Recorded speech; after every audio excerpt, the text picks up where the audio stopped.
Sir, India के retaliation पे question उठ रहे हैं कि हमें अब सर्जिकल स्ट्राइक नहीं चाहिए, एयर स्ट्राइक नहीं चाहिए, अब पूरा पीओके ले आओ। या मतलब आम लोगों के लिए कहना बहुत आसान है अगेन कि हमें वॉर चाहिए, बट जो आर्मी ऑफिसर्स हैं वो भी किसी की फैमिली है, उनके लिए या गवर्नमेंट के लिए कितना डिफ़िकल्ट होता है ये स्टेप डिसाइड करना। या जब कोई ऐसी सिचुएशन होती है, आपने सर वहाँ पर सर्व करा है आप दोनों ने, तो जब कोई ऐसी सिचुएशन होती है जब कोई मतलब वॉरफेयर हो जाता है वहाँ पर, तो क्या इमीडिएट एक्शंस लिए जाते हैं और कितना टाइम और क्या क्या पैरामीटर्स पे सोच के डिसीजन लिया जाता है? नहीं, मैं आपको एक इंसिडेंट नरेट करना चाहता हूँ, देख लीजिएगा आप अगर 71 वाला। हाँ 1971 वाला, 1971 का सैम मानेकशॉ, ये कुछ हद तक मूवी में भी है। ये अप्रैल की बात होगी, मार्च में ऑपरेशन सर्चलाइट लॉन्च किया था पाकिस्तान ने, जिसमें एक साइड से, जो मैं आपको बता रहा था कि एक साइड से सारे बांग्लादेशी मर्दों को मार रहे थे, औरतों को रेप कर रहे थे, ढाका से शुरू करके सारे रिफ्यूजीज इंडिया के अंदर आ गए। ठीक है, जब रिफ्यूजीज इंडिया के अंदर आ गए, प्राइम मिनिस्टर इंदिरा गांधी बहुत नाराज़, कैबिनेट मीटिंग उन्होंने वो किया और फाइल ऐसे फेंकते हैं, बोलते हैं कि सैम मानेकशॉ को कि क्या कर रहे हो आप, इतने सारे रिफ्यूजी आ रहे हैं। तो फील्ड मार्शल मानेकशॉ जी जैसे हैं, मतलब वीडियो बोलते हैं, मैं क्या करूँ, मैं तो फौजी हूँ, मैं तो चीफ हूँ, मैं अगर कुछ करता हूँ तो जंग हो जाएगा। ठीक है, वो कहता है कि नहीं आई डोंट केयर।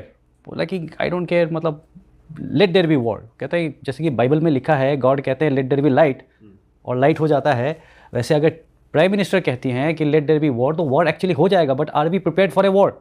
आज के डेट पे ये मार्च अप्रैल है, जून में आपके सारे चाइना के ऊपर पासेस खुल जाएंगे।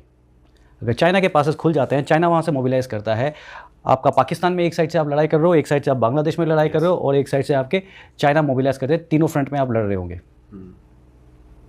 जून जुलाई के बाद में यहाँ पे बारिश शुरू हो जाएगी।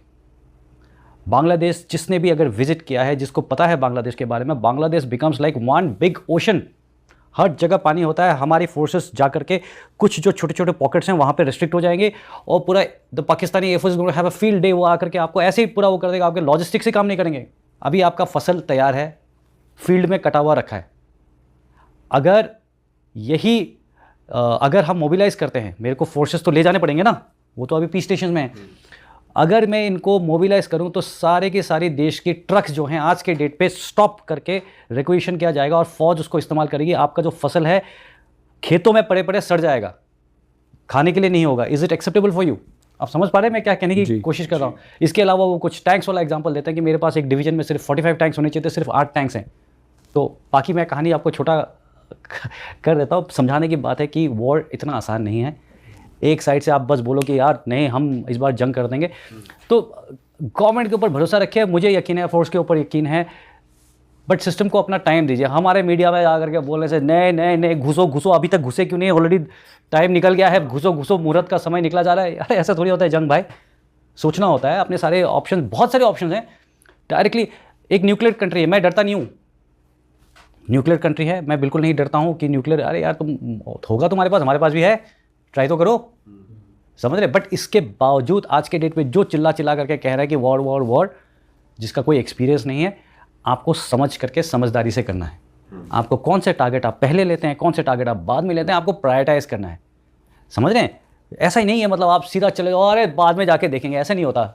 बहुत सारे ऑप्शंस हैं फोर्स के बाद, और वो कर रहे हैं, and I have full faith. Let's see, समय दीजिए, मेरे कहने का मतलब समय दीजिए। दूसरा, लड़ाई केवल ग्राउंड पर नहीं होती है। मैं कहूँगा फौज हमेशा तैयार है, आप फौज की चिंता मत करिए, फौज तैयार है। फौज को अगर आदेश मिलेगा कि लड़ना है तो फौज अपनी तैयारी करेगी और लड़ेगी। लेकिन एक गांव में कहावत होती है ना कि लड़ाई बराबर वालों से लड़नी चाहिए। ठीक है, क्या हमें पाकिस्तान से इस तरह की लड़ाई लड़ने की ज़रूरत है जहां हम इतने अपने रिसोर्सेज, इतना पैसा या उसको बर्बाद करें? उसके पास है क्या देने के लिए? वो तो खुद कंगाल देश है, वो तो हमारी वो वेस्ट और कर देगा रिसोर्स। लेकिन हाँ, उसे सबक सिखाने के लिए बहुत सारे और तरीके हैं जो हमें करने चाहिए। इंटरनेशनल लेवल से करने चाहिए, इकोनॉमिक उसमें करना चाहिए। बहुत सारी ऐसी तरतीबें हैं जो उसको एक जगह नहीं 10 जगह पे हिट करेंगी, और पूरी उम्मीद मेरे को है कि सरकार वो स्टेप्स लेगी। ठीक है, एक देश को आप रोकने के लिए या बर्बाद करने के लिए बहुत सारे तरीके हैं। जब रूस और यूक्रेन की वार शुरू हुई तो लोगों ने बोला 2 दिन में रूस ख़त्म कर देगा यूक्रेन को। क्या हो गया? नहीं हुआ। आप छोटा सा एग्जांपल दे रहा हूँ मैं आपको। इसीलिए ऐसी जगह घुस जाएं और फिर बाद में लगे कि इससे ये तरीका अच्छा था, तो मुझे लगता है कि बेवकूफ़ी वाला कदम उठाने से बेटर है कि हम एक समझदारी वाला कदम उठाएं जिसमें अपना नुकसान कम हो और सामने वाले दुश्मन को एक सबक मिले।